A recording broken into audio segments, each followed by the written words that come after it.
Assalamualaikum warahmatullahi wabarakatuh. Bismillah, alhamdulillah, wassalatu wassalamu ala rasulillah. Allahumma faqqihna fiddin wa alimna ta'wil ma ba'd. Baik, materi kita kali ini adalah tentang sejarah perkembangan hadis, yang mana ini sebenarnya materi ilmu hadis oleh karena mata pelajaran kita adalah Al-Quran hadis. Setelah kita mengenal Al-Quran, materi kita kali ini adalah tentang hadisnya, ya, supaya kita lebih mengenal lagi tentang hadis-hadisnya. Kita mulai dari periode pertama. Periode pertama atau periode di mana Rasulullah SAW masih hidup disebut sebagai Asrul Wahyi wa Taqwin, yang artinya masa-masanya wahyu dan pembentukan. Maksudnya adalah masa-masa di mana wahyu masih dalam proses diturunkan, Al-Quran masih dalam proses diturunkan, dan di samping Al-Quran masih diturunkan, umat Islam masih dalam proses pembentukan. Jadi masa-masa berjuangnya Rasulullah untuk membentuk satu umat Islam yang kafah. Oke, pada masa Asrul Wahyi wa Taqwin ini adalah masa di mana selain Al-Quran, hadis sendiri pun mulai muncul. Hadis yang bersumber dari Rasulullah SAW mulai muncul. Nah, kembali lagi, hadis itu bisa berupa perkataan Rasulullah SAW, bisa berupa perbuatan atau tindakan Rasulullah SAW, bisa juga berupa sifat dan takrir dari Rasulullah. Seperti yang sudah kita pelajari sebelumnya, takrir itu adalah diamnya Rasulullah SAW melihat apa yang dilakukan sahabat, yang mana diamnya Rasulullah ini dianggap sebagai persetujuan. Tidak ada pengingkaran atas apa yang dilakukan oleh sahabat, sehingga dianggap sebagai membolehkan apa yang dilakukan oleh sahabat. Pada masa Rasulullah, hadis ini muncul bisa jadi melalui majelis ilmu, bisa jadi melalui khutbah. Majelis ilmu dan khutbah, misalnya Rasulullah membuka di masjid-masjidnya, membuat majelis ilmu yang mana para sahabat diajari tentang agama Islam, diajari oleh Rasulullah tentang mengesahkan Allah, untuk beriman kepada Allah dan beriman kepada hari akhir. Selain itu juga di masa-masa Islam mulai berjaya, di masa-masa Rasulullah setelah berhijrah, banyak khutbah-khutbah yang dilakukan Rasulullah. Khutbah di sini bukan hanya berarti khutbah Jumat, ya, bisa juga berarti sebagai ceramah dari Rasulullah SAW. Jadi dua hal ini yang salah satunya yang paling banyak memberikan sumbangsi tentang munculnya hadis atau isdarul hadis, bersumbernya hadis dari Rasulullah. Selain itu juga muncul dari pertanyaan para sahabat. Nah, kadang sahabat menjumpai masalah yang mana belum diketahui hukumnya, atau dulu ada hukumnya sebelum Islam, kemudian ditanyakan bagaimana Islam memandangnya. Nah, pertanyaan-pertanyaan yang terjadi pada sahabat, pertanyaan yang diberikan oleh sahabat ini yang juga nanti menjadikan Rasulullah bersabda, yang mana sabdanya nanti menjadi sebuah hadis. Atau bisa juga hal-hal yang terjadi pada sahabat, seperti yang saya bilang tadi tentang hadis takrir. Bisa jadi sahabat melakukan sesuatu hal yang mana hal tersebut belum pernah disabdakan Rasulullah, belum pernah dilakukan Rasulullah, tapi tetap diperbolehkan oleh Rasulullah dengan beliau diam tanpa memberikan komentar. Selain itu juga ada melalui penyampaian hadisnya utusan dari daerah lain. Nah, ini konteksnya adalah ketika Rasulullah sudah berhijrah, Islam mulai terlihat tumbuh tunasnya menjadi besar, kemudian dilihat oleh raja-raja negara-negara besar. Akhirnya ada utusan yang diutus untuk bertanya kepada Rasulullah. Nah, pertanyaan ini juga nantinya yang menjadi hadis yang bersumber dari Rasulullah. Pada masa Rasulullah, hadis kebanyakan masih berupa hafalan karena pada masa Rasulullah masih banyak sekali orang-orang yang masih ummi, orang-orang yang masih buta huruf, tidak bisa menulis dan membaca. Bahkan Rasulullah SAW sendiri pun beliau tidak bisa menulis dan tidak bisa membaca. Nah, sehingga karena tidak bisa menulis membaca ini, banyak para sahabat yang oleh Rasulullah diminta untuk menghafalkan saja hadis-hadis ini. Nah, selain itu pada masa Rasulullah ini hadis tidak ditulis.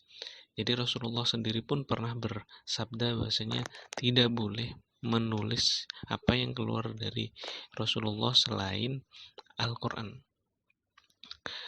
Yang ditulis yang dari Rasulullah itu harus berupa Al-Quran. Meskipun begitu, masih ada 1-2 sahabat yang tetap menulis hadis secara sembunyi-sembunyi. Nah, di antara sebab kenapa hadis hanya berupa hafalan tanpa ditulis pada masa Rasulullah SAW adalah yang pertama karena perintah Rasulullah SAW sendiri yang tadi saya sebutkan bahwasanya tidak boleh menulis. Rasulullah bersabda tidak boleh menulis yang datang dari Rasulullah kecuali Al-Quran. Nah, kemudian selain itu karena wahyu masih belum selesai, seperti yang disebutkan tadi, ini adalah masih masa asrul wahyi, masa-masa wahyu Al-Quran masih turun, sehingga sebaiknya lebih banyaklah sibuk diri bertasagul dengan Al-Quran, sehingga hadis jangan dulu ditulis. Nah, selain itu karena juga masih masa asrul wahyi, ditakutkanlah bercampur nanti kalau ditulis, sehingga orang tidak bisa membedakan mana yang Al-Quran dan mana yang hadis, sehingga yang lebih diutamakan untuk ditulis terlebih dahulu adalah Al-Quran. Hadis dilarang oleh Rasulullah untuk tidak ditulis terlebih dahulu. Nah, ini adalah hadis pada masa Rasulullah SAW. Kemudian masuk ke periode kedua, di mana periode ini adalah periodenya para khulafaur rasyidin, yang mana masa-masa ini disebut sebagai asrut tasabut wal iklal minar riwayah, masa-masa menetapkan, membatasi dan membatasi dari riwayat-riwayat yang muncul, sehingga pada masa ini hadis masih belum benar-benar berkembang secara pesat. Nah, kemudian hadis pada masa Khulafaur Rasyidin ini terbagi atas 2 ya. Ada yang hadis itu diriwayatkan secara lafaz, ada juga yang hadis itu secara makna. Kalau secara lafaz maka apa yang diucapkan Rasulullah SAW itu diucapkan dengan sama persis oleh para sahabat, tidak mengurangi 1-2 kata sekalipun. Itu kalau secara lafaz. Ada pula yang menyampaikan hanya maknanya, yang penting inti dari apa yang ingin disampaikan oleh Rasulullah. Nah, sehingga kalimat-kalimat yang digunakan oleh sahabat yang meriwayatkan dengan makna ini hanya kalimat-kalimat yang serupa, maksud-maksudnya yang sama. Oke. Nah, kenapa hadis pada masa Khulafaur Rasyidin ini masih dibatasi, masih kurangi penggunaannya? Karena ada beberapa sebab. Di antaranya adalah karena pada masa itu, pada masa Khulafaur Rasyidin, belum terlalu dibutuhkan untuk menulis hadis-hadis tersebut. Belum terlalu ada kebutuhan untuk menuliskan hadis-hadis tersebut. Kebutuhan ini berdasarkan pada karena para sahabat itu masih sangat dekat sekali dengan Al-Quran. Para sahabat itu masih punya dzauq namanya, punya kepekaan terhadap makna-makna Al-Quran, sehingga belum terlalu membutuhkan hadis untuk memaknai apa yang dimaksud atau apa yang terkandung dalam Al-Quran. Sehingga ketika ada masalah-masalah tertentu, biasanya para sahabat lebih banyak kembali kepada Al-Quran. Selain itu, sahabat yang ulama pada masa itu masih sangat banyak sekali, sehingga bisa dengan mudah memaknai Al-Quran. Kemudian selain itu pada masa ini para khalifah membatasi periwayatan.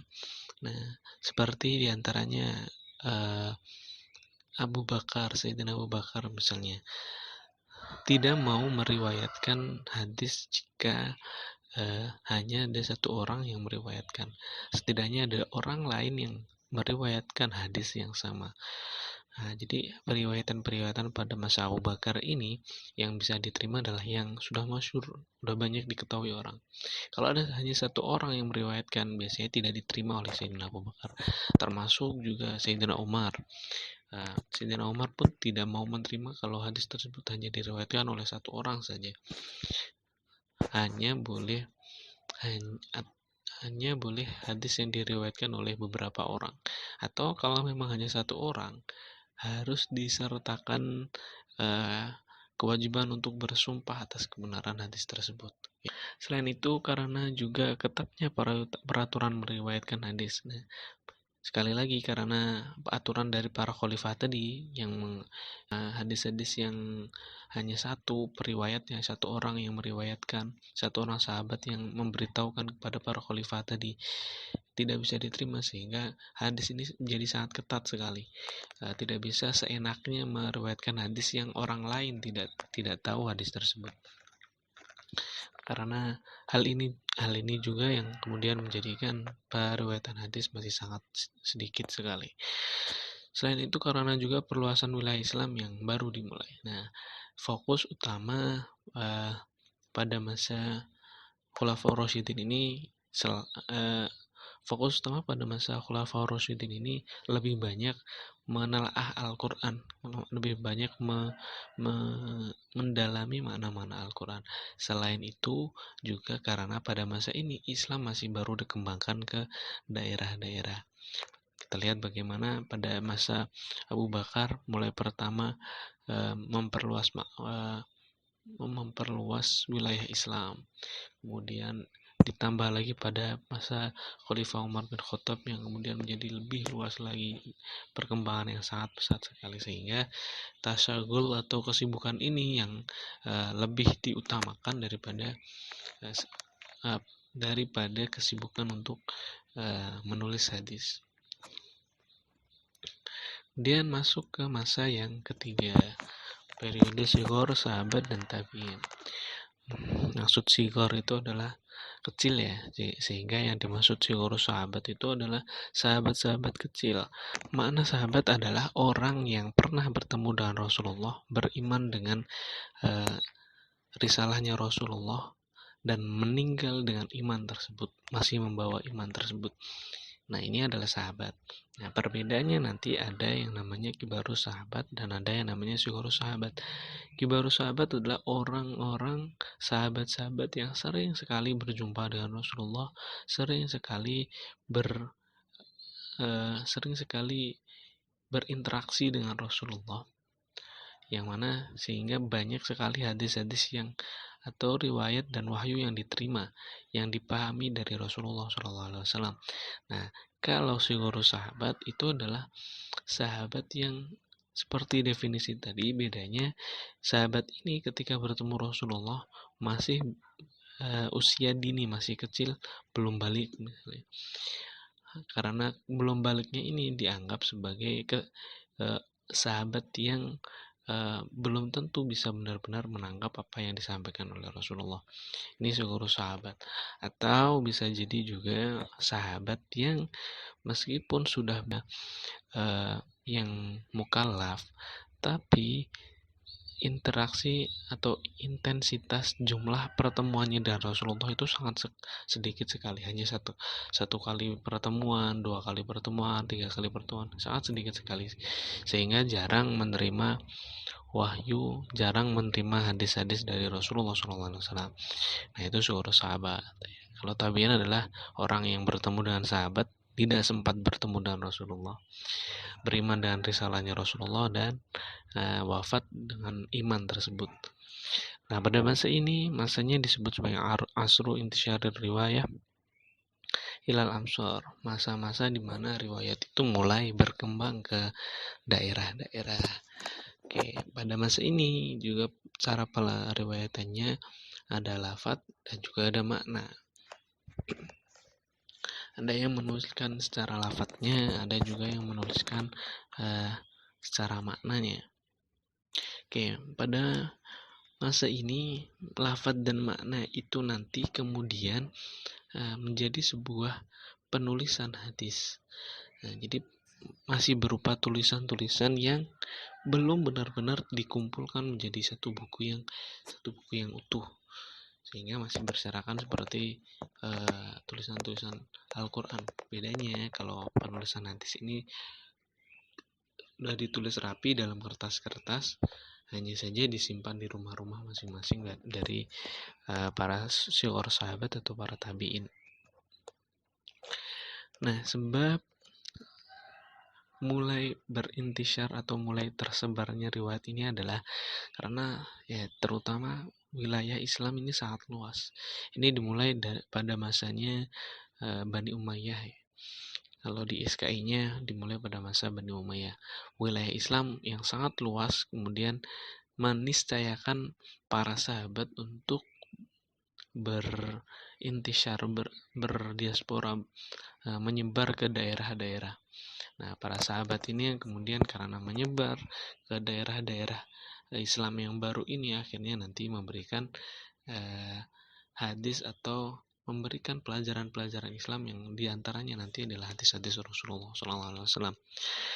Nah, wilayah Islam yang sangat luas, kemudian para sahabat tersebar di banyak wilayah. Tadi ya keniscayaan karena wilayah Islam yang sangat luas, dan kemudian karena ada perpecahan golongan. Nah, ini juga yang menyebabkan riwayat itu masuk ke daerah-daerah dengan berbagai macam riwayat. Ada yang mulai nanti meskipun belum disebut sebagai hadis sahih, hadis dhaif dan lain sebagainya, tapi nanti mulai muncul benih-benih hadis-hadis yang sahih dan yang tidak sahih. Mulai banyak hadis palsu. Nah, ini karena sebabnya hadis tersebar ke semua wilayah dan tidak semua wilayah itu tahu bahasa Arab, tidak semuanya itu memahami bahasa Arab yang fusha, bahasa Arab yang digunakan seperti di Mekah, Madinah, sehingga menyebabkan orang tidak semuanya bisa memahami hadis. Dari sini kemudian bisa muncul hadis-hadis palsu, yang selain karena itu juga yang utama adalah karena faktor politik. Kadang ada yang membuat hadis agar supaya golongannya diterima dengan baik, golongannya dianggap yang paling bagus dan lain sebagainya.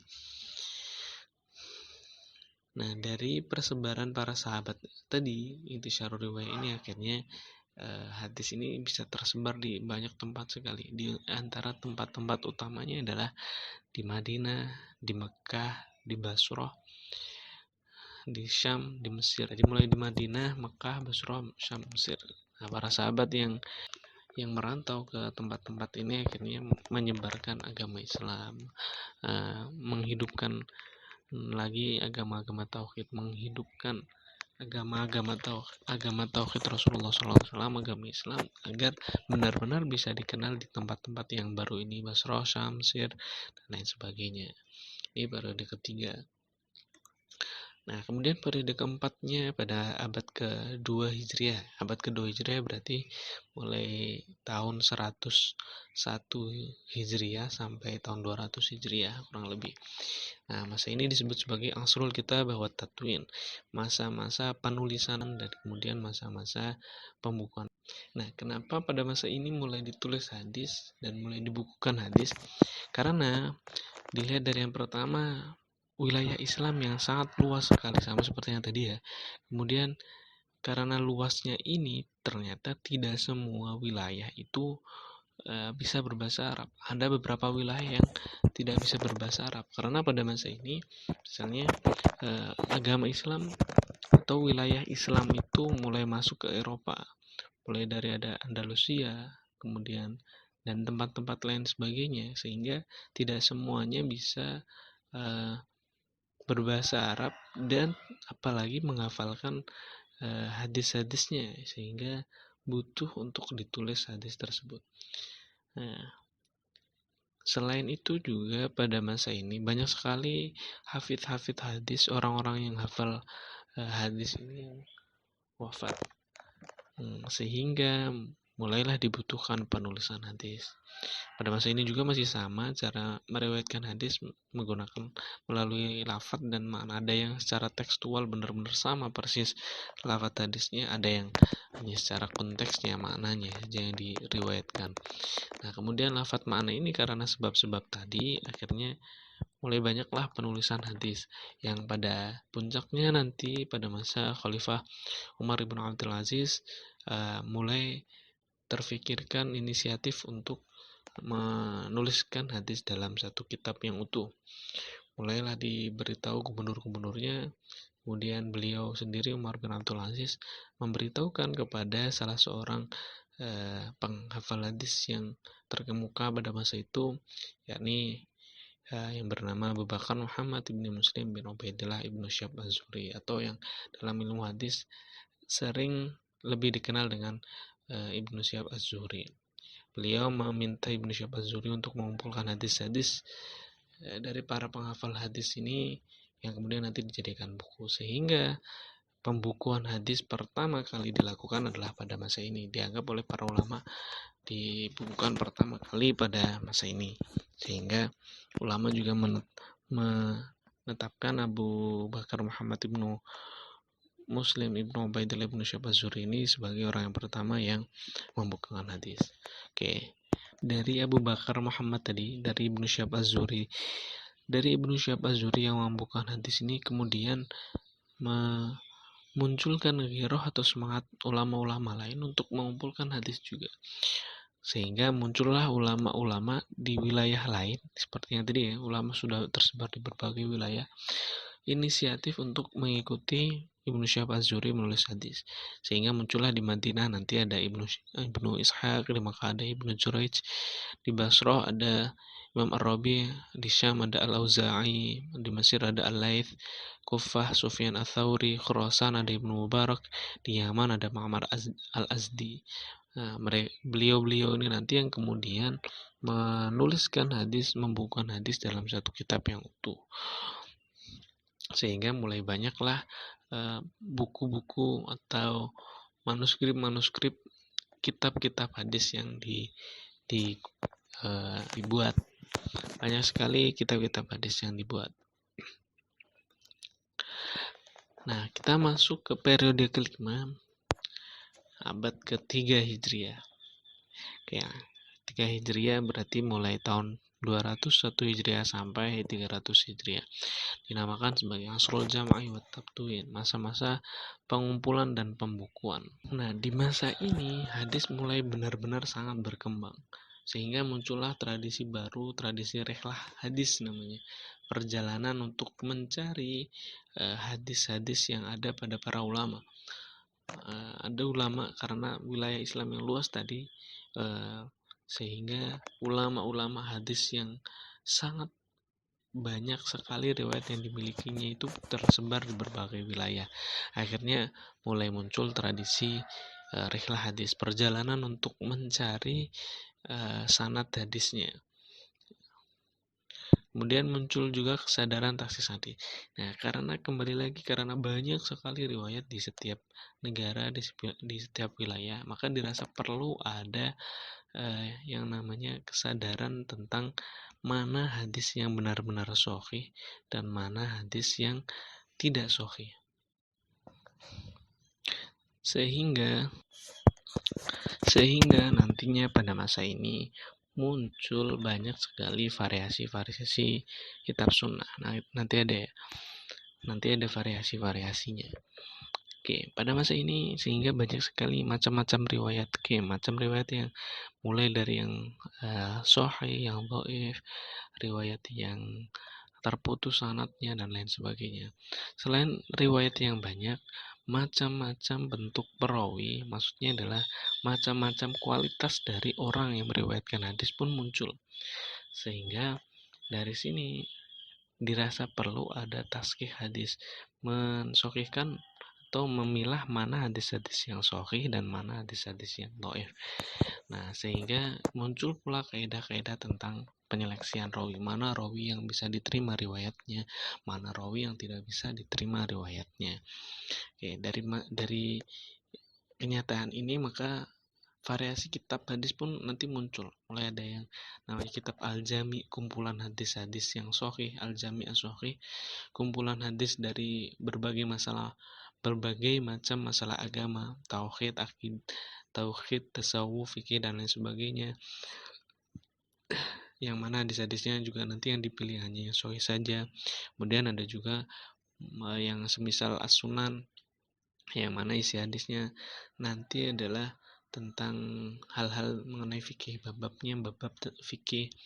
Dan juga kitabnya kitab-kitab al-musnad yang isinya adalah tergantung melihat orang-orang yang meriwayatkannya, sanad-sanadnya dan lain sebagainya. Ini mulai muncul variasi-variasi periwayatan hadisnya. Pada masa ini pula Imam Al-Bukhari mulai membuat kitab hadis yang beliau beri nama Al-Jami' as-Sahih, yang lebih kita kenal dengan nama Sahihul Bukhari. Ini adalah salah satu karya terbaik ulama Islam, karena kitab Sahihul Bukhari ini adalah hasil jerih payah Imam Bukhari yang pergi dari satu tempat ke tempat yang lain. Kalau kita bayangkan di Indonesia ya, misalnya kita tinggal di Blitar, rihlah ke daerah Semarang misalnya, contoh kalau kita bayangkan di Indonesia ya, rihlah ke daerah Yogyakarta, ke Bandung, ke Jakarta, jauh-jauh sekali untuk mendapatkan hadis-hadis ini. Setelah mendapatkan hadis ini, beliau seleksi dan dicari mana yang menurut beliau hadis-hadis sahih, sehingga dibuatlah kitab yang beliau beri nama Al-Jami' as-Sahih, yang lebih kita kenal dengan kitab Sahih Bukhari, yang mana nantinya kitab ini disepakati oleh para ulama menjadi kitab yang paling sahih setelah Al-Quran, karena isinya adalah hadis-hadis yang sahih, karena syarat-syaratnya juga disepakati oleh para ulama. Oke, kita masuk ke periode yang ke-6, dari abad ke-4 sampai dengan abad ke-7. Masa ini disebut sebagai masa Asrut Tahdib wal Tartib, wat Tartib wal Istidrak wal Jami'.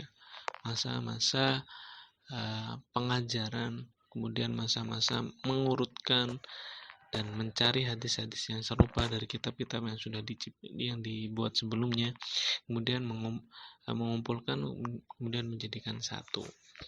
Nah, pada masa ini ulamanya disebut sebagai ulama-ulama mutakhirin. Kalau tadi yang pada masa abad ke-3 dan sebelumnya itu adalah ulama mutaqaddimin, maka ulama yang ini adalah yang selanjutnya pada abad ke-4 sampai ke-7 ini adalah ulama mutakhirin. Nah, pada masa ini kitab hadis lebih dikembangkan lagi menjadi kitab-kitab yang mengumpulkan hadis-hadis sahih dari para ulama sebelumnya, sehingga saya jelaskan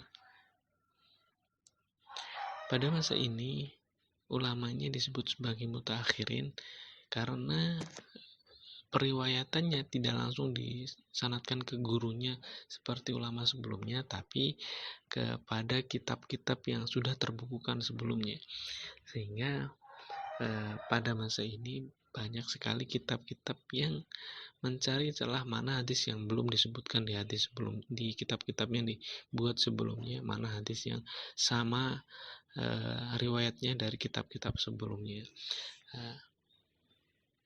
Sehingga pada masa ini mulai muncul kitab yang disebut al-mustakhraj, kitab-kitab yang kitab hadis yang mana hadisnya ada dalam kitab Sahih Bukhari dan kitab Sahih yang lainnya misalnya. Kemudian ada juga yang disebut kitabnya jenisnya adalah Al-Mustadrak, yang mana kitabnya ini adalah mengumpulkan hadis sahih yang belum di cover atau belum disebutkan dalam kitab Sahih Bukhari atau kitab-kitab sahih di masa sebelumnya. Nah, ini sehingga memberikan variasi lebih banyak dari hadis pada masa sebelumnya. Tidak berbeda jauh dengan periode ke-6 tadi, periode ke-7 pun sama. Mulai dimunculkan Periode ini disebut sebagai asrus syarhi wal jam'i wat takhrij wal bahthi. Jadi pada masa ini lebih banyak di lebih banyak difokuskan pada pensarahan hadis, kemudian pengumpulan dan mencari hadis-hadis yang ada pada masa sekarang. Jadi nanti ada hadis riwayat yang keluar, dicari ada di kitab mana pada masa-masa sebelumnya. Kemudian dicari kesohihan, keabsahan dari hadis-hadis tersebut. Jadi lebih banyak ke sarahnya pada periode ke-7 ini, yang mana periode tersebut mulai abad ke-8 sampai sekarang. Sehingga nantinya muncul kitab-kitab zawaid tambahan-tambahan yang belum disebutkan dalam kitab tertentu misalnya. Makanya nantinya ada kitab zawaid Sunan Al-Kubro, punyanya Imam Al-Busiri. Sunan Al-Kubronya kepunyaan dari Imam An-Nasai dan lain sebagainya. Itu adalah sejarah perkembangan hadis, bagaimana hadis berkembang mulai dari munculnya dari Rasulullah SAW sampai masa kita, yang mana kita menerima hadis kemudian meneliti kesohihannya dan mencari tahu maknanya. Seperti di periode ke-7 ini, hadis setelah dicari tahu keabsahannya, tugas selanjutnya adalah memahami makna dari hadis tersebut, karena tidak semua hadis itu bisa diartikan secara tekstualnya, karena kembali lagi tidak semua hadis itu diriwayatkan secara lafadznya. Bahkan yang diriwayatkan secara lafadz pun tidak serta-merta artinya adalah sama persis dengan lafadz tersebut. Bisa saja maknanya makna lain dengan melihat konteks yang terjadi ketika hadis tersebut keluar. Baik, itulah periodisasi dari sejarah perkembangan hadis. Mudah-mudahan bermanfaat. Inna suratul mustaqim. Wallahul muwaffiq ila ma yuhibbu. Assalamualaikum warahmatullahi wabarakatuh.